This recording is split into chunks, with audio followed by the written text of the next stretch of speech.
Welcome to Kick Back with Chris. Kick Back with Chris, the martial arts podcast. Brought to you by Martialytics. Easy to use, super powerful management software for your martial arts school. All right, guys. So joining me on the, I nearly said phone then, but I sound like a 1990s kids TV presenter if I say that. Joining me on the, what do you say? Internets? I mean, video call, video conference. I sound like a right old person now. But anyway, joining me for a conversation, we've got the awesome Dawn Willock. How are we doing? Hello, good evening. How are you? Feel free to laugh at me. Everybody else does. No, I am laughing. I tried to keep it in while you were talking so that my laughing didn't interrupt your intro. Oh, it was the crappiest intro known to man. I've been doing this 110 episodes yet, and I've not got that whole thing down to a fine art, because you either start with, hey guys, or hi there, or what would you do? It's like, it's the most awkward bit is the beginning of the pod. Anyway, I'm done now. But anyway, for those of you listening in, and indeed if you're watching as well, go get yourself a coffee or your preference of hot beverage and some biscuits and get settled in, because this is going to be a good one. I've got my hot chocolate in my Little Miss Fun mug. I'm good to go. It was the only clean one in the kitchen. So I thought I'd go with it. Perfect. I'm modern. I'm being modern, you know. It is actually quite a nice mug. I've had it for a long time. I don't actually know why it's in my kitchen. Anyway, it is. Anyway, how are you doing before it derails completely? I'm doing okay. Actually, do you know something, Chris? I mean, apart from smashing my light, I'm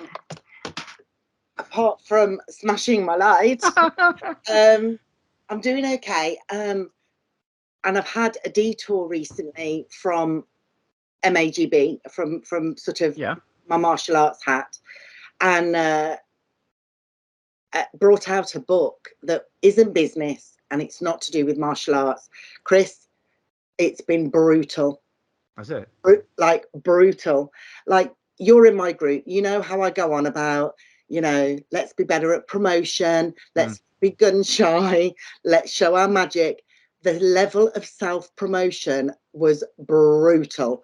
Like, it killed me. So really, no, honestly, and it was a really fascinating thing for me to go through. I don't give a shit about much, right? Like, that's true. But if you're authentic and you're applying integrity and your motivation isn't to hurt anybody, and it actually pisses me off, especially with the martial arts fraternity, that you guys do such cool stuff and don't show it. I could go mad, as you have probably picked up previously. And then I go into my space where I've written my book and then have to go through this process of self-promotion. Right. Although you're all in trouble now because I bloody did it. Right. Yeah. So I've swapped from being incredibly compassionate, and I actually said to my husband at one point, bear in mind, my husband doesn't even believe in social media, let alone like, he's out. He doesn't like it. He doesn't like any of it. Not for the classic reasons, to be fair, but I actually said to him, bloody hell, no wonder I get a bit of resistance. If people feel like this, let's put it into context. It might just be that they're putting a post up or doing a video of them teaching, or whatever it is. It might be a simpler version, but never mind what the promotion is. If this is how you feel, if this is the discomfort that is felt, I had a grand appreciation. I had to swallow my own words. But where the problem is now, because I'm a good wife, Chris, I was never doubting it. And we like to be right. No. I've come down. I've climbed off that horse a little bit of recent. Oh well. I've tried to. COVID really. Yeah. Oh geez. That was my making. Was that period of time? I was having this conversation with somebody the other day. I was like, oh man, it was so annoying though, because it was annoying for more than just this. But for me, like we always had all these outlets of stuff we could do, and as martial arts instructors, we're very controlling people, and we like everything done in a certain way. And then somebody came along and took all our toys away, and said, "No, you can't have these to control anymore." And what was I going to do? It is all I'd done for like my entire adult life was kick and punch and tell other people to kick and punch and when to kick and punch and how to kick and punch, and then we couldn't do it anymore. I was like, oh, okay, so I've got to try and find a way to deal with this. And for the first few weeks it was okay, and then I just had a fight with every single person and their cat on Facebook. Like everyone got it. Everyone got it. I was like, I know what you did for your outlet. Oh, I swear to God. Very salty. You got very salty, Chris. Yeah, I did. And then what was quite amusing, I said this on another podcast long ago. Gordon was doing one of his business events, and it was one of the first ones, like post-COVID. And he said, "Oh yeah, just come along and stick your head in if you want." And I'm like, "No, everyone's going to want to kill me." He went, "No, just come anyway." And I spent literally the first half an hour cherry picking certain people and going around and going, "I'm really sorry. Okay. I was an absolute dickhead during COVID. I'm really sorry." And they're like, "No, it's fine. Don't worry." And I'm like, "No, I really am sorry. I didn't mean it." But can I just be generous with you for a minute? Because we probably had more one-to-one conversations in that period of time. And actually, I think what you demonstrated was not just kind of the lack of control on a global level, you know, obviously that happened, but I think you went into hypersensitivity, hyper-compliancy, hyper worry. And I think when we go into that, because we can't control the big things, we focus on the little things and try and control that. And I think this just means that you're human. And what's really admirable, actually, Chris, is your massive self-awareness from that, and your dignity, that you've at least had enough dignity and authenticity to go, do you know what, sometimes I was a bit of a dickhead and I've got a few people I've got to say sorry to. It's more than a few. I got a list about 5. I'm still working my way through it. Say, look, no, I'm joking. But no, it was, I mean, so I think you're right in that it was, for me, it was the details. So like for me, I'm very detail orientated when it comes to anybody that's watched it in my YouTube videos will know. Like I like the detail of every technique, like every half inch of a foot turn and a rotation and a knee and a torque transference and a mass change, and that's how my head works. And I took all of that, and Boris would give us some rules, and I'd be like, right, how does this is the 2 square meters this for the airflow and the and I made like somebody else actually commented on the way I got it working in my gym, that they could literally just take that and go, this is a template for how everybody else should be doing it. But it was, looking back on it, it was crazy. It was nuts to think they had us all jumping through those hoops like that. I mean, I'm not a conspiracy theorist by any shot, but looking back on it, it was bonkers. Well, here's the difficult. Neither am I a conspiracy theorist in the classic sense, although I know people who are. So I listen. I don't have 17 hours a day to trawl the dark web to find. I don't have enough like interest. But luckily, other people can give me the short on the postcard versions of what is allegedly going on. And I might have been a little bit dismissive, or a little bit more dismissive prior to COVID. The unfortunate thing, Chris, is that there was a shitload of what the conspiracy theorist people said. It's no longer a conspiracy because stuff did actually happen. So at that point, is it any longer a conspiracy? I don't think it is. Yeah, and when we had Donovan on a few weeks ago, he was saying, like we were being given all these rules to do, and it was so important that you do it this way because it's very dangerous. But we're going to do the complete opposite the whole time. What is it that they knew that we didn't know that meant that they could all carry on however they fancied, but we couldn't? It's like I don't know. It's just, Anyway, It's I don't want to think about it because it'll send me up the flipping wall again like it did last time. And I'll end up getting in arguments with everybody. No, I'm not. I'd like to ask you something though. I'll go for it. Because it actually took me quite a long time to get over, even emotionally, COVID. But that's just the way I deal with things. It's like I'll go into calm mode while the chaos is happening, and then once it's done, then I have my meltdown. So I had my meltdown when everything was okay and back to normal. But there's been some residual energy left from that I'm still quite emotional about. What did you learn the most as a martial arts instructor? What did you learn the most coming now in a reflective place, coming out of COVID and lockdown? To make the most of the time that I've got available to plan in a more productive manner, because I'm a sort of person that has lots of ideas, but my planning and preparation can suck because I live in the now, and I'll have this great idea and I'll implement it on the spot. Whereas now I am, like, one example, I suppose it's a good example to some respects. Like, my advertising used to be very reactive, which is the worst kind. Like, it's like, oh shit, we've not got enough members, better get advertising. Whereas now I will sit, and I said this to Matt yesterday, really enjoy sitting and scheduling stuff on Facebook. And when you go into the planner section, if I've got a day that's not got at least 3 things scheduled, I get really fidgety. It's like, I've got to put something in, even if it's 2 at night, and I'll look and go, I've not got 3 things scheduled for November the 28th. Get something in quick, find a video, get on ChatGPT, write something, do something. So I'm just trying to be a little bit more.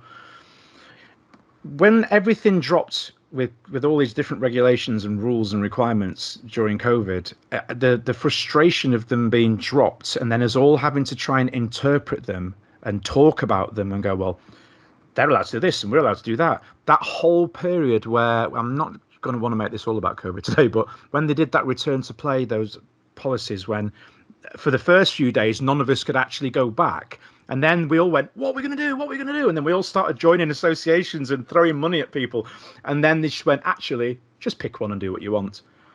What?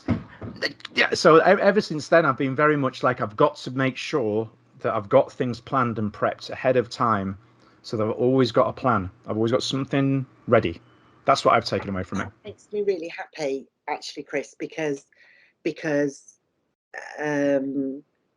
I mean, even to this day, you get me on a certain topic about in a certain mood about that period of time, and I very easily cry. Interesting. Really? It's really emotional.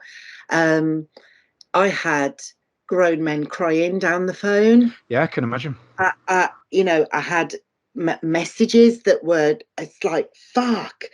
And because I was in full-blown survival, and when I go into survival, it's like, no man left behind, we will all survive, and I probably took on a little bit too much weight there. But the biggest frustration for me was that we'd started, not publicly, actually just for our customers originally, we'd started sort of end of January, trying to prepare our customers for COVID. We didn't know when it was going to happen. We didn't know.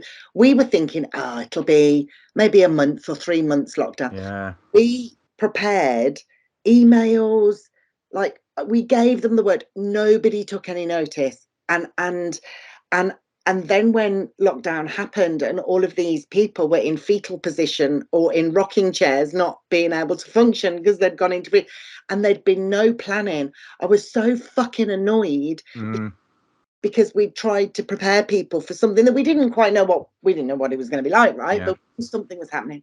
And if I'm definitely not at the place where I'm grateful for lockdown. I'm not.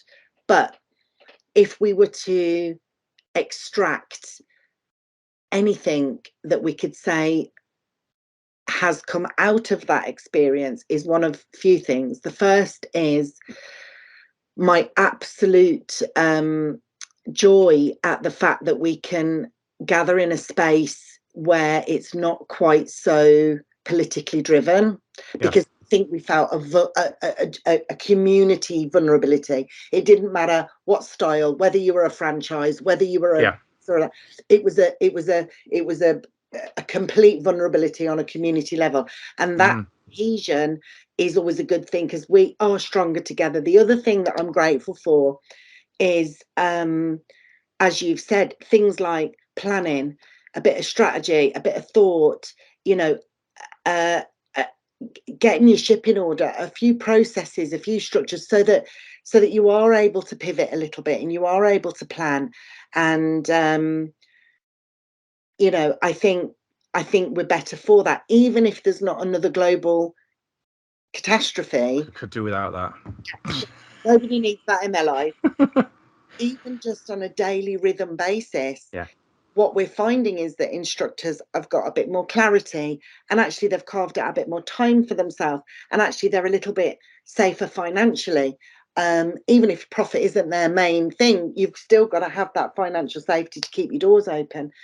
And just that, we did get a bit of a kick up the arse, I think, in terms of some of those things that prior to that we didn't really address well enough. Definitely. I mean, it's interesting now. I think when he was saying it, like, what did I take away from it, in the sense that what did I improve upon, what did I learn from it, was the planning. But ironically, for me anyway, I think it was that living on the edge, seat of the pants, sort of doing the thing as well, that actually helped me early days. Because I remember, I'm pretty sure it was a Wednesday Boris came on the TV, and it was a Friday. They gave us like a buffer day. Yeah. And I remember on day one going, we are going online. I don't know how we're going to do it, but we're going to go online. I remember we just pivoted just straight away. And thank God, as much as it was so funny, because I remember leading into it.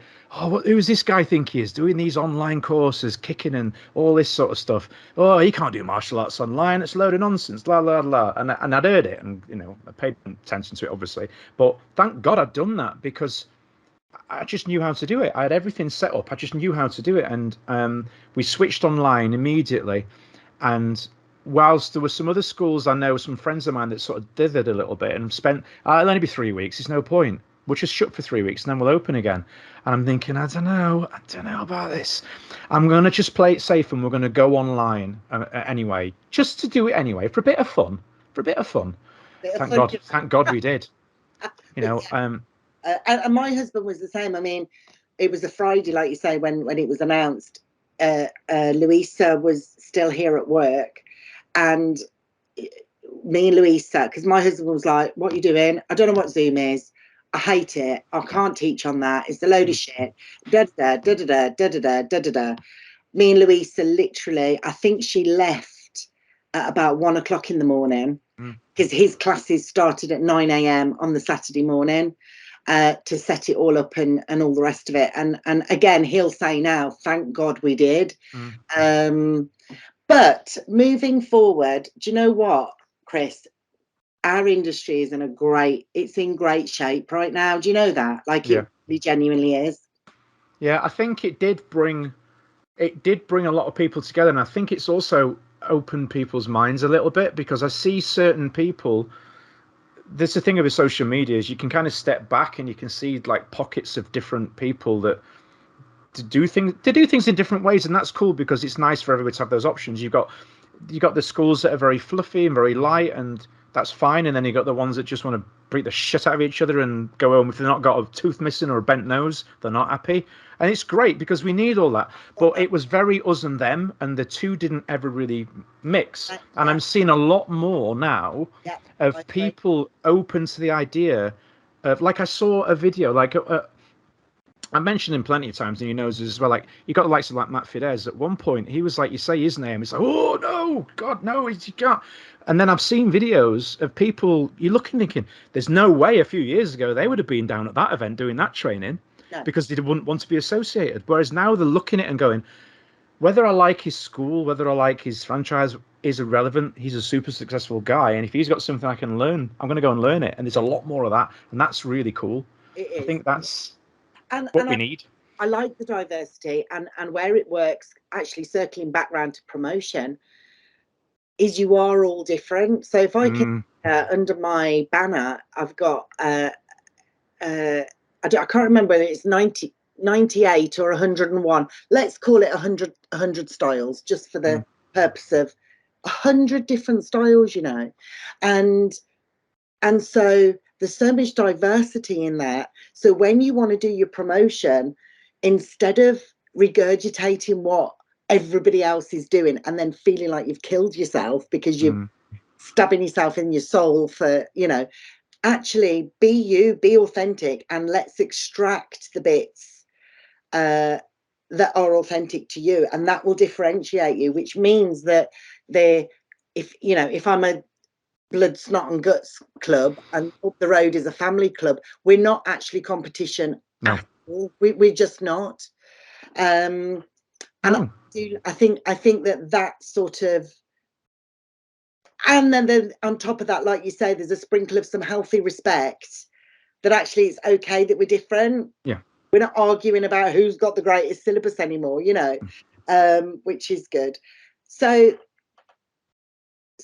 very topical at the moment. So I think franchise and inclusion at the moment and promotion is the top three topical debates at the moment. I want to, while I've got the opportunity on your podcast, on this podcast, I'd really love for you to put the link of your YouTube video. Chris and I, for the listeners who don't know, Chris and I had an exchange last week, I think it was, and I was discussing inclusion. I quite often get asked the question, I want to put on a class for people who can't quite manage mainstream. Yeah. And I don't know what to call it. And so I actually put the question out there and tagged Chris in, because I know that this is something that's close to his heart.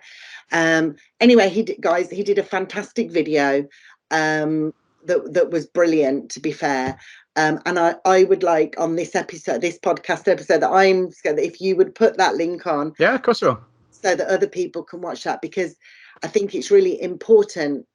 It's important for us to have the conversation about inclusion that isn't the eye rolling, oh, I'm inclusive, that makes everyone go, oh, for fuck's sake, like another buzzword, because it's more important than that.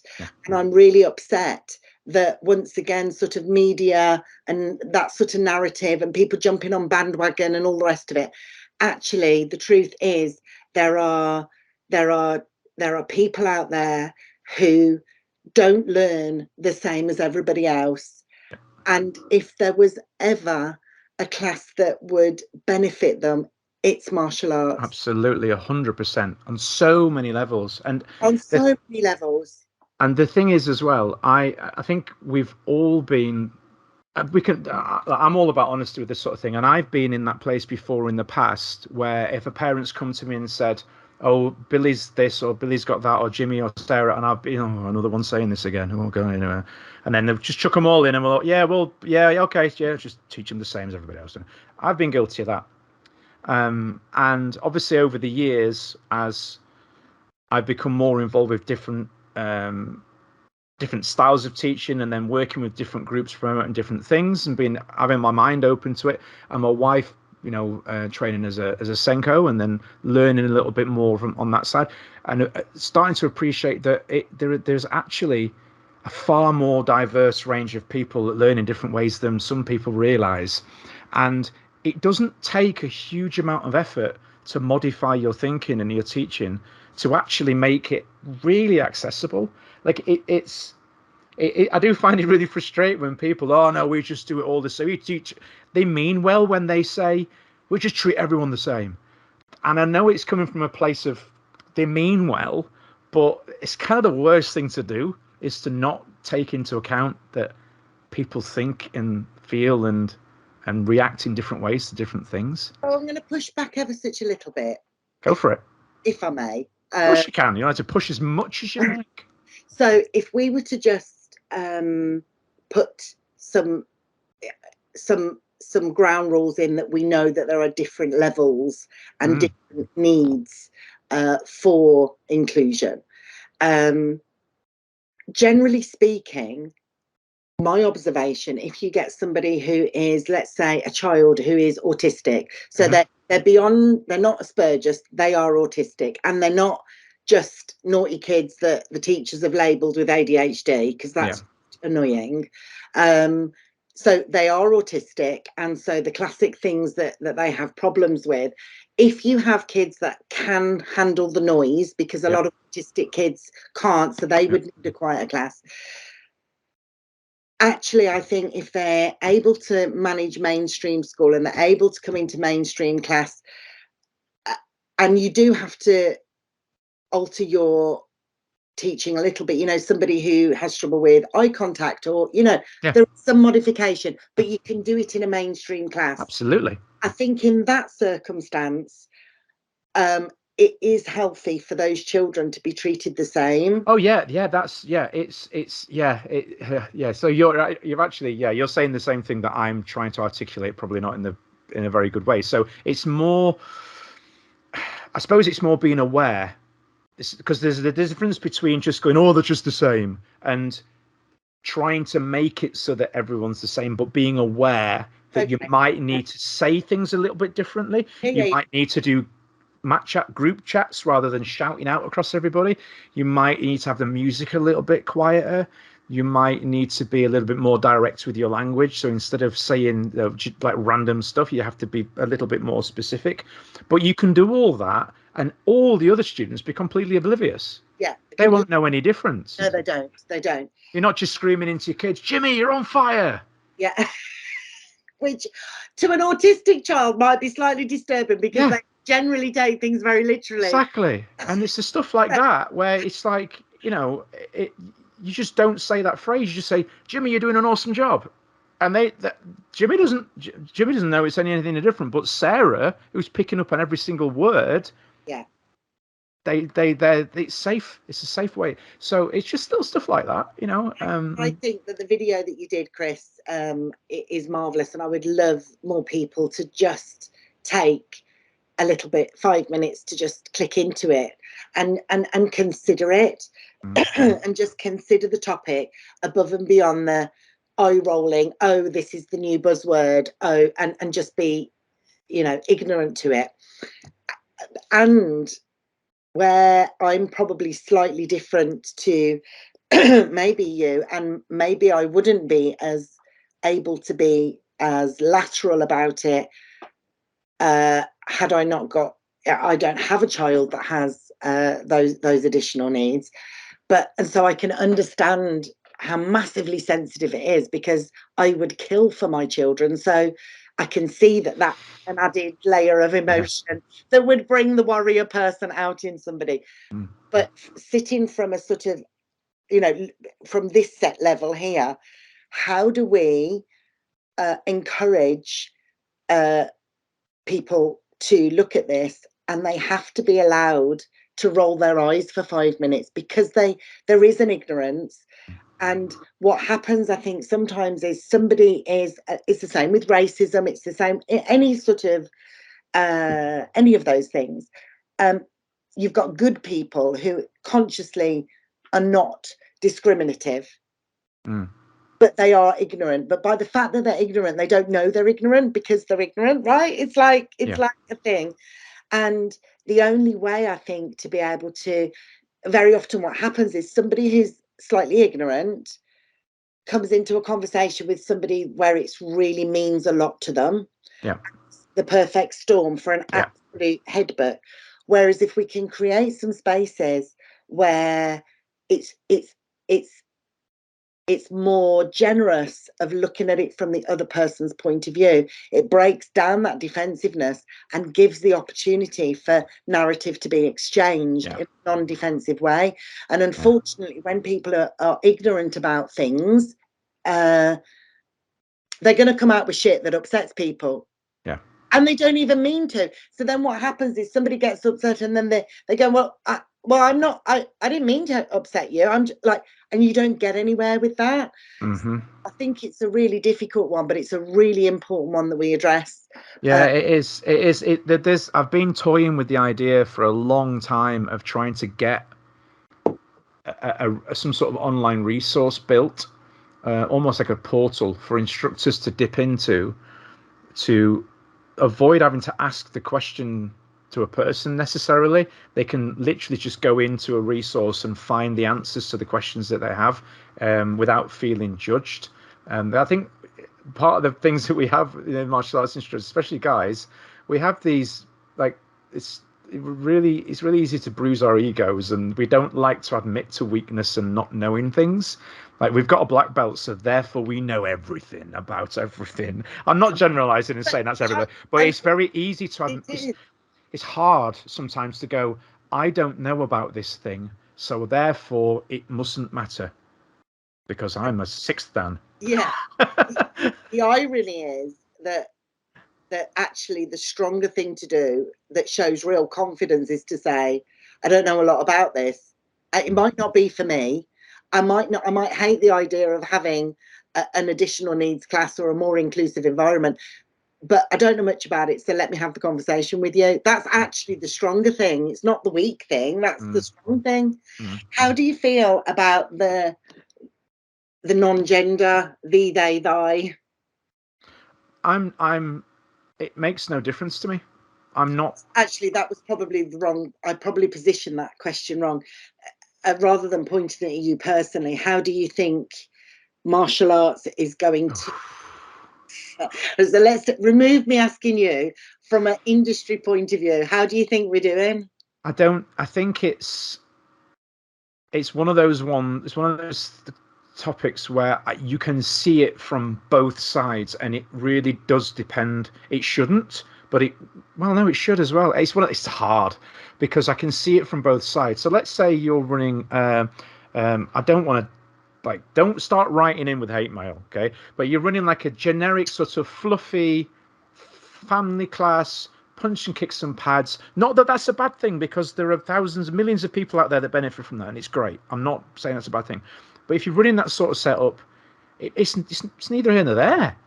If you're running a full contact club, that's when I can see it being sometimes a bit of a thing, because if you've got somebody that's identifying in a different way and is insistent that, well, I want to fight with the men, or I want to fight with the women, or I want to fight with both, and it's like, you can see where some people are going to push back on that side of the fence. I have non-binary students, and I just make sure that the first thing that I did when one particular person came to me and explained their situation was I straight away said, I am going to mess this up. I am going to say the wrong thing, so I will apologize now ahead of time, just to cover this off, because I am going to say the wrong thing. And they were like, it's fine, it's cool, because even if you do, we know that you don't mean it in a bad way. And I'm like, yes, but I just wanted to get that clear, that if I do shout he, she, whatever, if I say the wrong thing, I'm not doing it to be rude. I've just forgotten, or I've maybe got into the, and you dig yourself a little hole because you start overthinking, and then but you say it, then you try and go back, and then you're like, no, but I didn't. Sorry. What toilets do they use? Well, we're quite lucky in our setup in that ours are all set up as single units. So we've got like one big disabled access toilet, which is primarily what people use individually as a changing area, one at a time. And then we've got another toilet block, which are all split by brick walls. So everybody can go in their own once, and no one's... You don't have a male and female? Nope. And presumably that was probably driven more by logistics of your building, I'm guessing? Yes. Yeah. I can see for others that don't do that. So with my husband's gym, we took that building on 30 years ago, however long ago. Like, there was no such thing as it. Like, it was, you had a male space and a female space. It wouldn't have even, and to change that would be virtually impossible. So we kind of stuck with it. Not that we've had any pushback, but I imagine that there are lots of clubs that you've either got the ones that have got kind of, one toilet for the whole building to share, in which case it's not it's not a problem. But those that do have the male and female changing spaces, what the hell do you do? And then, of course, as a private business, as a small private business, to then have to kind of consider the cost of changing all of that. And then on top of that, there is a fundamental issue, disagreement. I don't think people care what somebody wants to be called. If you want to be called non-binary, I don't think that there's general resistance to that. I think where the general resistance is, I'm happy to respect your wishes and do that, but I don't want to deny biological fact, and they can't get their head around. And I'm not going to spend $5,000 on my gym. One person who's non-binary, that $5,000 isn't really in my budget. Do you know what I mean? Yeah, absolutely. When you're making business decisions, you can see how the prospect of doing that, it's easier to actually discriminate at that point, even if you didn't want to. And it's a tough one, but I just wondered, I'm really interested that it hasn't really impacted martial arts hugely in terms of there seems to be more angst over inclusion of people with additional needs than what there is over that. Or are we not attracting people who feel vulnerable in real male-dominated spaces because they don't feel that would be an environment they'd be comfortable? So maybe that demographic don't participate in our sports so much. I don't know. I don't know. Yeah, actually, interesting enough, there's a question I wanted to actually, that leads into a question I wanted to revert back to you. You mentioned it being the industry being quite I don't know, it's male dominated. I think it's changed over the last 2 decades. No, it's definitely still male dominated. Right. How I've always wondered this, because how do you find working in that environment? I mean, I know you're an incredibly strong individual. I know that. But still, there must be times where you are dealt, well, the typical male approach, stereotypical old man, egotistical, I'm a man, you're a woman, you will listen to me. How much of that do you come across, and how do you deal with it if you do? Very rarely. When I first started, there was huge resistance because, but it wasn't actually just because I was female. Back then, the industry leaders, if you want, the people who provided services to instructors were not only all male, but also instructors and martial artists. I remember. I seem to remember. I'm sure you were at a trade show. Yeah, I remember. They used to have those little booths that were all made out of those metal frames with it, and I seem to remember seeing a flyer. I don't know which event it was at. It would have been Senny. Senny was the only one. Yeah, that's going back some, isn't it? That. So I got some resistance at the beginning, not so much on the licensing and that's the core services. Where I got the most resistance was on the full contact kickboxing circuit, because I started doing full contact fight nights, and again at that point I think I was the only female doing that. But I didn't just do it. I wrote a horrific article. My friend Martin was the editor at Fighters at the time, and we used to go on Axe Kickboxing. Did you ever go on Axe Kickboxing? It was a chat room, right? Oh yeah. It's a million years ago. Yeah. And there was a kickboxing space and there was a Thai boxing space. That's right. Kickboxers and Thai boxers hated each other, so we never cross-discussed, obviously, and we'd all moan. And then my son, I think he's 36 now. Anyway, a long time ago, he was like 15, something like that. And he fought locally here, and against another local kid, Colin Treasure's nephew, actually, Otis, and it was a fantastic fight. And the judges gave it a draw because obviously it was 2 very local clubs who sold a shitload of tickets. And I walked out to the car park and I said to my husband, I'm going to do this myself. He said, what are you talking about? I'm like, I'm going to do it myself. And what we did was started doing full contact fight nights, and we set up an amateur full contact circuit. where we differentiated between novices and the people who helped me in the end. So Neil Kelly helped me locally with the running of the events. My husband and Neil had to look after the technical side because I didn't have a clue, obviously. And I got a lot of resistance because what we did was then send articles through to, you know, the fight magazines and stuff. And I got a lot of pushback. Who the hell is she? She doesn't fight. She's not an instructor. She's someone's wife. La la la. She does the admin. Like I didn't, but never mind. And actually, eventually, it was Colin Payne and Carl Sams, who were down south, who said, they helped me because we'd got it to a certain point.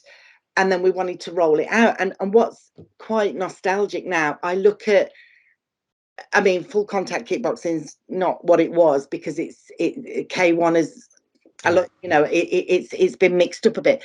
But part of our legacy, and I have to say our, because obviously Carl and Neil was involved at the time, although he didn't particularly put his name to it really, but he certainly helped me on my shows.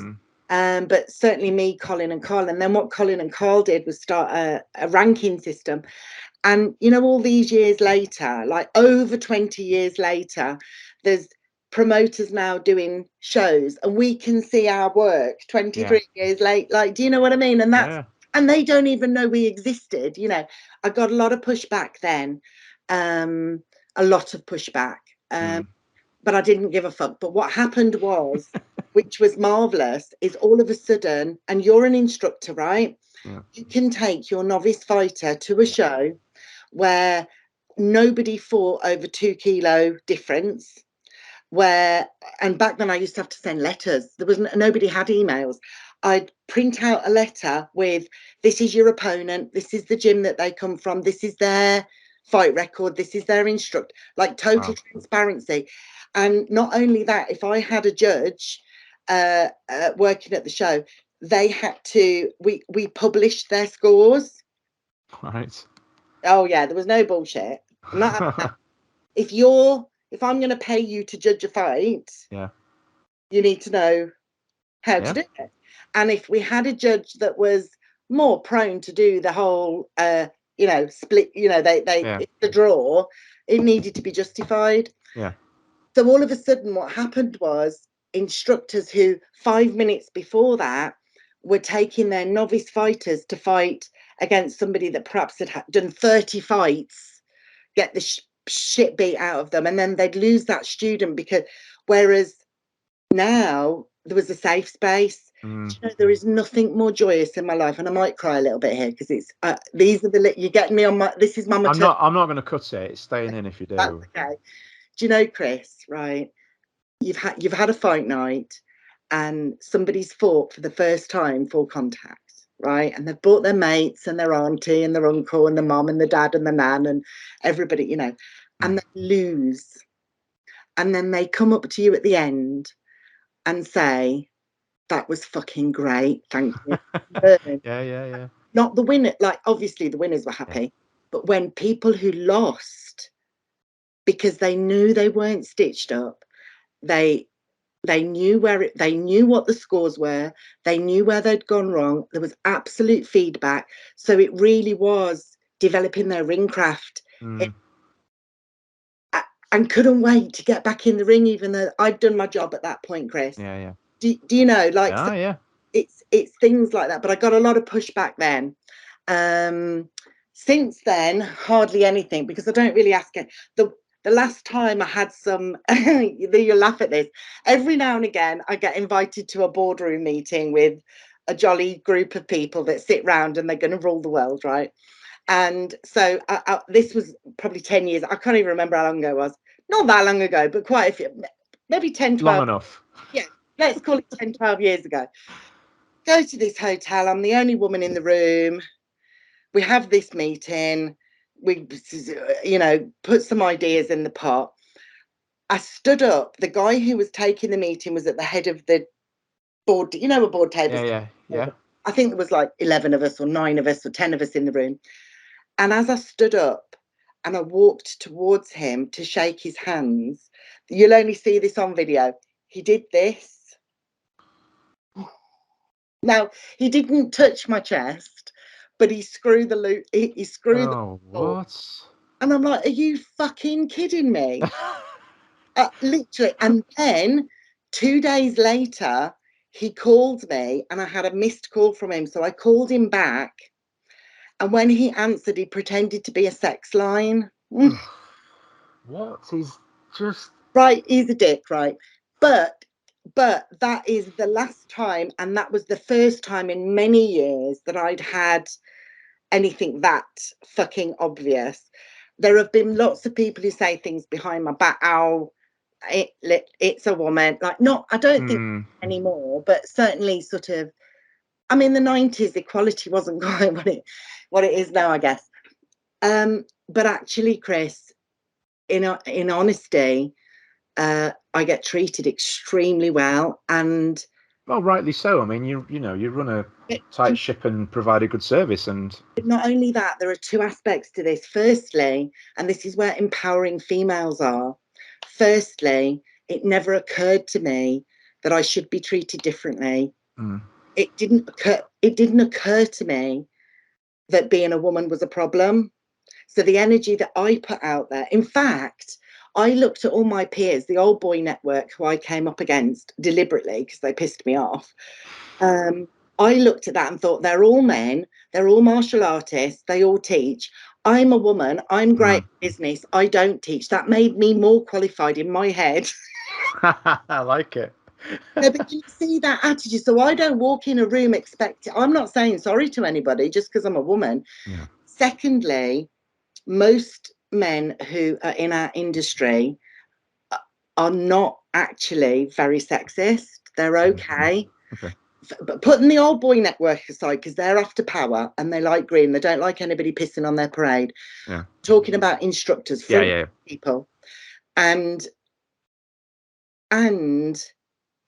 I would say that it has been my absolute pleasure to work with those men, mostly because I think generally in martial arts there isn't, put the old boy network aside, because I know what you mean. they're fat cigar smoking, pot bellied, pompous, slap back, dick swinging, like the whole shebang. I'll throw the whole book at them. But eventually they'll die because they must be quite old, because they were quite old back. But I don't want them to change because I do really well out of them not changing. Yeah, I know what you mean. Like, so I've done really well out of their cockness. That's fine. But frontline instructors, they're a great bunch, and I get virtually nothing. Yeah, it's been actually really good to see the shift. I don't know whether it's potentially always been there. It's just social media has made it more prevalent. But the amount of full-time school owners that are female, I'm seeing more and more and more. And it might be that they've always been there, but Facebook has certainly made it more evident, and it's great to see. They haven't always been there, and let me tell you what's really sad, and I have to stick up for you guys. So take our group, for example, my group, Facebook group. Do you know how many of those women, and I won't name names because why would I? But there's a lot of those women, when they first joined, they deliberately joined with their a business profile, not really. Because they weren't sure whether they'd be entitled to a credible voice.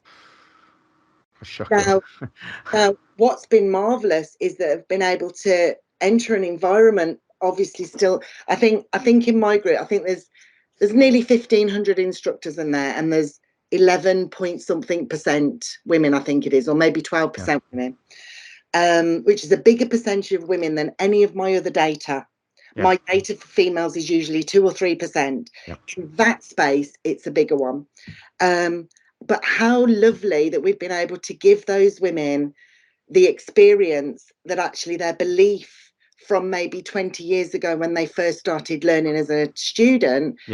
How lovely is it for me for us to be able to demonstrate to those women that actually most of the other instructors are absolutely cool at happy Larry for them. It doesn't even occur to them that they're not credible because they're female, and that's empowering for those women and the women that come through as instructors afterwards. And I think and I can't take credit for that because it's you guys, because you guys are genuinely not sexist. So to give those women that experience is really cool. And as well seeing, obviously initially seeing more female instructors and then more female school owners, and now we're transitioning into a place where they're actually becoming mentors to a larger audience. We're seeing them, like yourself as well. Actually, we're going to touch on this in a minute, but I've seen one or two of them, writing articles and then eventually books and then hosting podcasts and then speaking at events and then hosting their own events. It's brilliant to see. I've always championed it, but I think it's nice. As you say, as an industry, it seems to have evolved much quicker than in other areas. One of my daughters is a gymnast, and good grief. Yeah, you look at ballet, gymnastics. The grass is not always greener. No, not at all.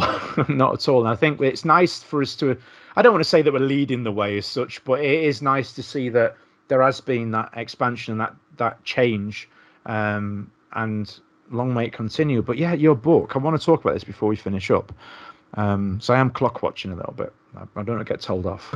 They burn my other half at home, that is. But you've written a book. How's that come about? So I've always written since a little girl. I'll write poetry. Even that's one of, we all have like your creative expression is kicking and punching or teaching other people. Yeah. Interestingly, my creative expression is words, Chris. Okay. Who'd have thunk it? Who'd have thought of that? Like, so writing's always been a passion. I've probably started writing a book about 27 million times in my life, but I've never been stressed about it. It's like, it'll come when it's come. And over the last couple of years, we've buried 7 people.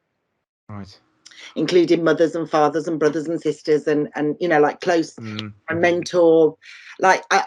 We've been rather spanked on their, dealing with that side. And there's nothing like, this is my sentence now, it's getting a bit boring, but there's nothing like death to remind us about life. And after my mum died, I just started writing, and I think it started off as probably a cathartic, I don't know. But then because those of us who are naturally entrepreneurial, we just can't bloody help ourselves. Yeah. And so it turned into a 5-year social experiment where I was irritated that so many fucking phenomenal people can't see their brilliance, and they're just not, they shit talk themselves, and I hate it. It really makes me cross. And then you get all of these people who die in your life, and all of a sudden regret is a thing that smacks you in your face. So the book is it's my mindset book, and it is very much about, let's look at a different perspective on trying to not shit talk ourselves and not have deathbed regrets, really. What we do now.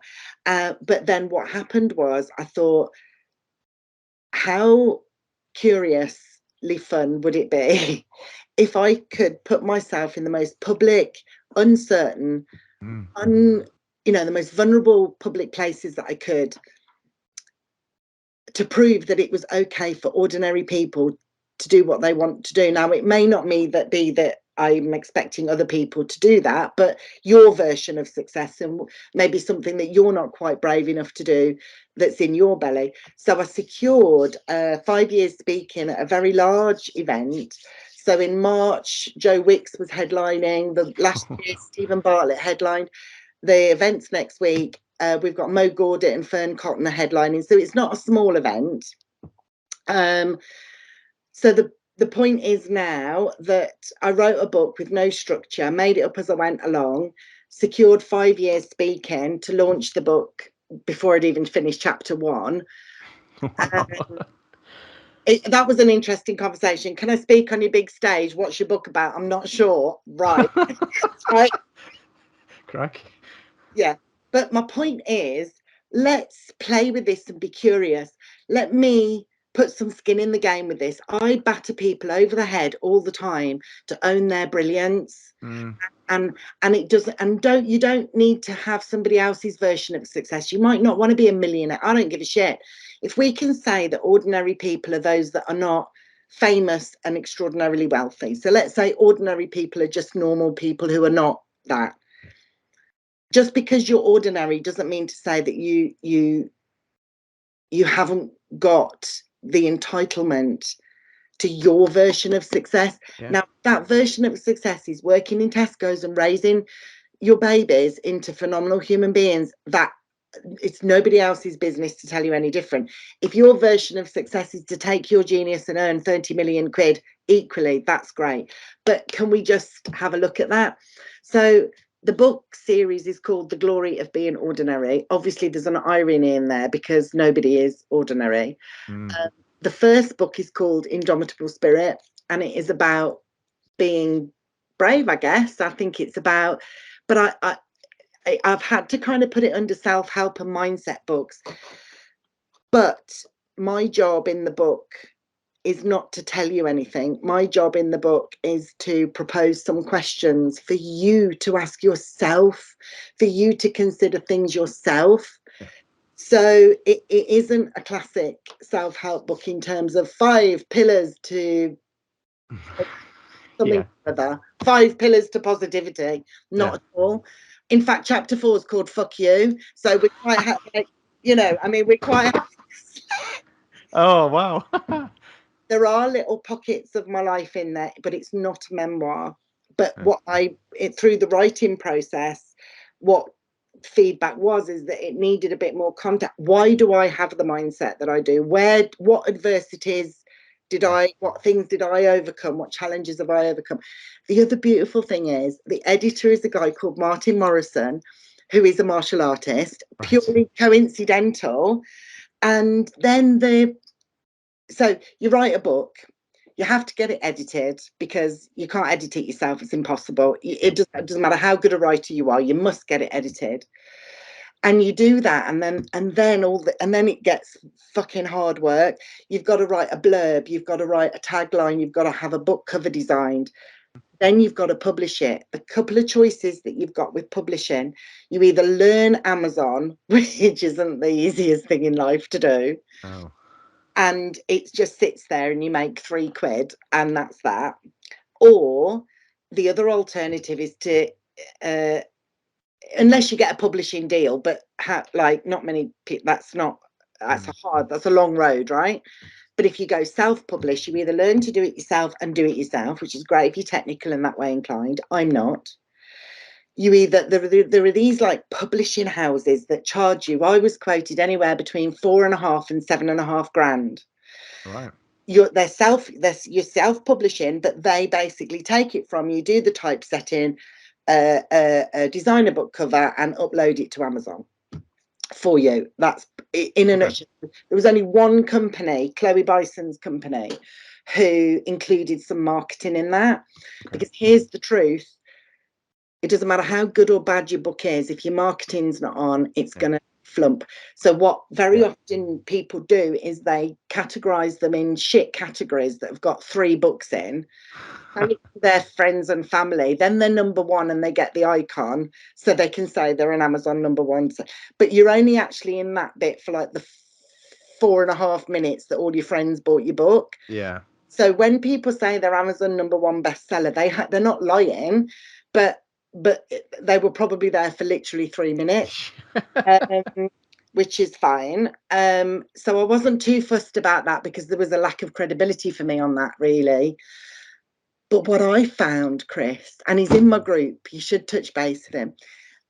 Simone is a man who was in Martin's network, and Simone had reached out to Martin to say, introduce me to this lady that's writing this book.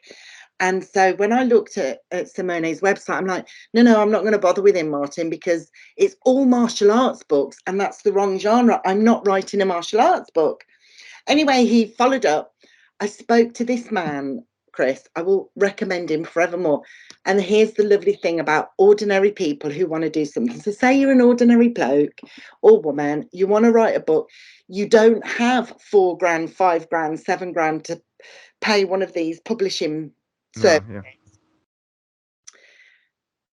Simone is Italian. And I'm not going to lie, I do love an Italian man. I mean, you just can't help it. And he lives in Ireland, and I also love Irish people. So there you go. And within about 3 minutes of talking to him, our values were such a match. And what he does is split the profit with you. Wow, okay. So he's got skin in the game, but he specializes in martial arts books. So if anybody wants to write a martial arts, any book, my book's not a martial arts book, and we've done it. What a phenomenal human being, but especially if you're doing a martial arts book, because he's used to the typesetting and the images and and he knows his stuff. And it was so on brand, because my book's Glory of Being Ordered. And in the conversation that I had with him, he literally said to me, and this is kind of before he knew what my book was about, really. He said, if ordinary people and ordinary small businesses can't support each other, who can? He made it impossible for me not to do it. Wow. What a journey. Yeah.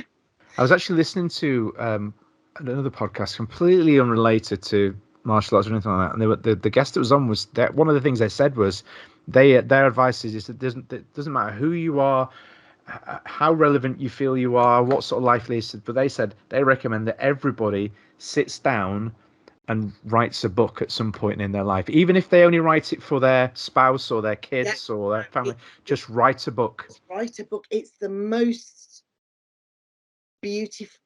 Chris, do you know why I threw the structure out? I wanted to know what my heart would produce. How cool is that? Yeah. And I've already started book number 2. So this year's challenge is to put myself in the most uncertain, vulnerable place about a book that I didn't know what it was going to be about, and do it anyway. Okay. Next year's challenge is, can anybody earn £1 million? So book number 2 has already been started. It's called Money, and can anybody be a millionaire? So I'll be getting that one. I'm going on that journey. Let me get next week out of the way when I'm talking, and then let me sleep for 5 minutes. So next year's journey is going to be that experiment to see whether ordinary people can do that. So there we go. We're fantastic. On the journey. Well, I think that nicely brings things full circle. It's been nice to chat and listen and catch up. And the last hour and a bit's gone very quickly. That's how long it's been. It's how it always is when we get on the phone and we get talking. It's been nice to talk about some things other than industry stuff, and usually me having a whinge and you telling me how wrong I am or how right I am in some cases.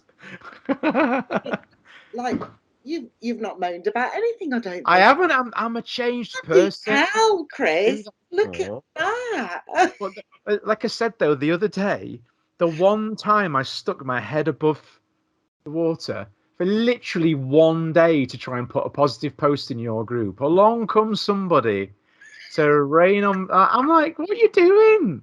Like, what are you doing? The first time I posted about a year, and somebody comes along and's like, I'm going to piss all over his brain. I removed that comment. Not that I do that a lot, but the reason why I did it is we were talking about kids and inclusion. Can we just keep it on task? Can we just keep it on task? Please. So I'll save it. I'll do my once a year post and oh dear. But no, it's been great to chat, and thanks for sharing your stories. And I'm going to throw this in for you. Where can people find more about you and your book? Best place to go.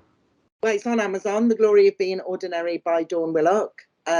Or just connect with me on Facebook, and there's like 753 posts with the link, because I had to do shameless self-promotion. Oh, well, I'll tell you what, I'll do you a sweet deal. I'll chuck the link in the show notes as well, so people can go and find it from there. And then we can discuss the percentage So, No, I'm not that I'll only be desperate. 73 by the time I recuperate how much it costs to do that. But never mind. Oh, well, thanks for your time, and we'll do this again sometime soon. Perfect. Chris, Perfect. first, also, loving those T-shirts. That company, you need Thanks for the segue. They're going to love you for that. like, no, honestly, stick the link in the group. I love them. Nice, aren't they? They're Art really Martial, the guys, they're martial artists as well. okay. It's like a business that they run. Yeah. And this is their new range, their alchemy range. I've actually set up this light, especially today, to make it shimmer and shine.